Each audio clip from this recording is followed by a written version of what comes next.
Shalom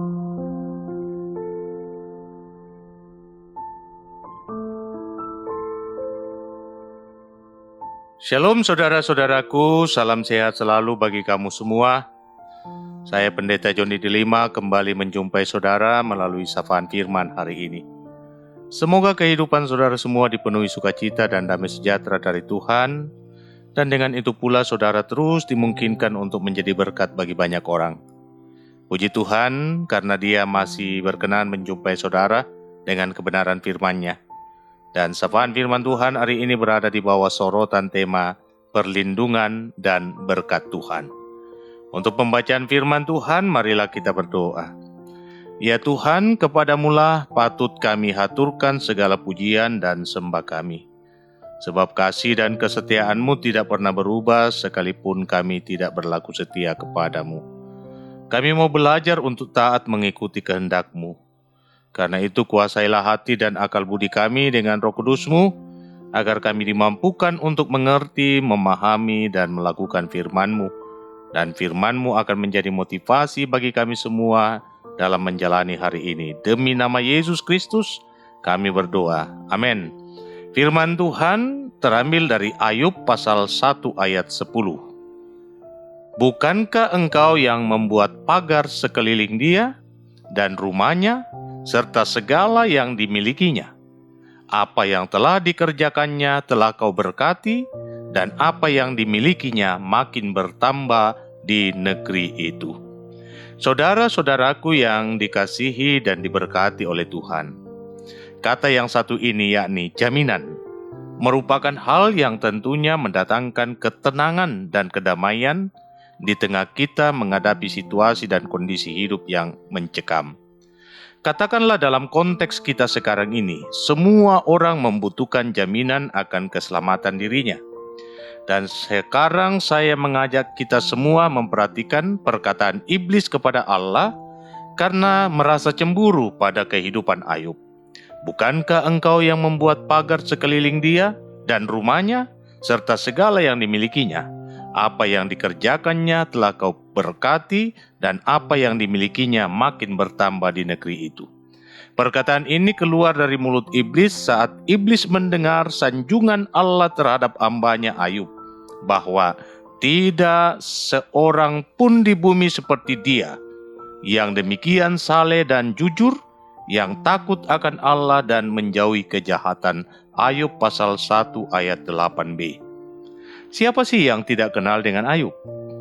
Saya rasa sejak zaman sekolah minggu pun kita pasti telah membaca atau minimal diceritakan tentang Ayub sebagai salah satu tokoh yang sangat luar biasa yang dicatat dalam Alkitab. Dan jujur harus kita akui bahwa sosok seperti Ayub adalah sosok yang amat langka kita temui di zaman modern seperti saat ini. Pertanyaannya sekarang yang patut kita gumuli adalah, apa yang membuat Ayub bisa seperti itu? Kita mungkin menduga bahwa Ayub bisa menjadi saleh dan jujur, takut akan Tuhan dan menjauhi kejahatan, karena Allah telah memberkati Ayub dengan sangat luar biasa. Bahkan iblis pun mengatakan hal yang sama.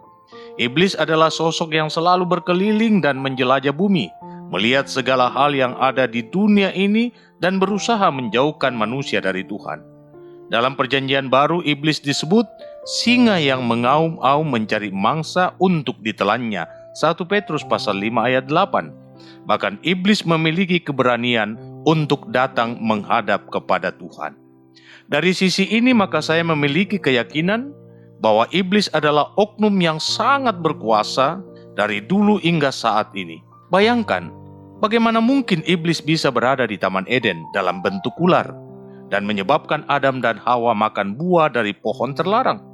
Sekalipun iblis memiliki kuasa bahkan dapat berdebat dengan Tuhan, tetapi kita mendapat pelajaran yang sangat berharga bahwa iblis tidak dapat menjamah Ayub.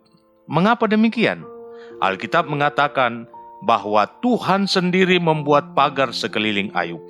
Bahkan Tuhan tidak hanya memberikan perlindungan kepada diri Ayub, tetapi juga perlindungan atas rumah dan segala yang dimilikinya. Juga tidak hanya memberikan perlindungan, tetapi Tuhan juga memberkati apapun yang Ayub kerjakan dan membuat segala apa yang dimilikinya menjadi bertambah-tambah. Bahkan jika kita baca ayat-ayat selanjutnya, iblis hanya dapat mengambil hartanya dan membuat Ayub menderita sakit hanya atas izin dan kehendak Tuhan.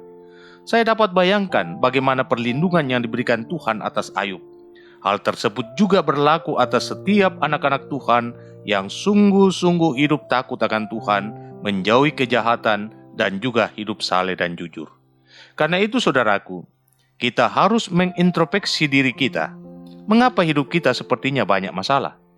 Saya menduga kuat bahwa masalahnya bukan berada di pihak Tuhan, melainkan berada di pihak kita sendiri. Sudahkah kita hidup saleh di hadapan Tuhan?